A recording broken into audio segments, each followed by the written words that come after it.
শামীম ওসমান কাউকে ভয় করে চলে না। শামীম ওসমানের সেই ভাইরাল বক্তব্যটি আমরা শুনে আসি, চলুন। আমার নাম শামীম ওসমান, আমি কার দয়ায় চলি না, কিন্তু আমি কার দয়া দাক্ষিণ্যে চলার মতো লোক না। আমি রাজপথ থেকে সৃষ্টি হওয়া মানুষ, রাজপথেই শেষ হব। যেই প্রশ্ন আজকে সাংবাদিক ভাইরা করেছেন, সেই প্রশ্নের উত্তর নারায়ণগঞ্জের প্রশাসনে যারা আজকে একজনকেও এখানে আসতে দেন নাই কিংবা আসেন নাই কেন, এই প্রশ্ন যদি এইখানে করি তাহলে আপনারা ভাববেন নারায়ণগঞ্জই করেছি।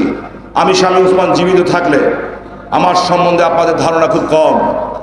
এই পার্লামেন্টের অধিবেশনে এই প্রশ্ন জনগণের প্রতিনিধি হিসাবে আমি শামীম ওসমান জাতীয় সংসদে মাননীয় প্রধানমন্ত্রীর কাছে জিজ্ঞেস করব, যারা জনগণের সেবক হিসাবে জনগণের চাকরি করে এই নারায়ণগঞ্জে এসছেন, আজকে তারা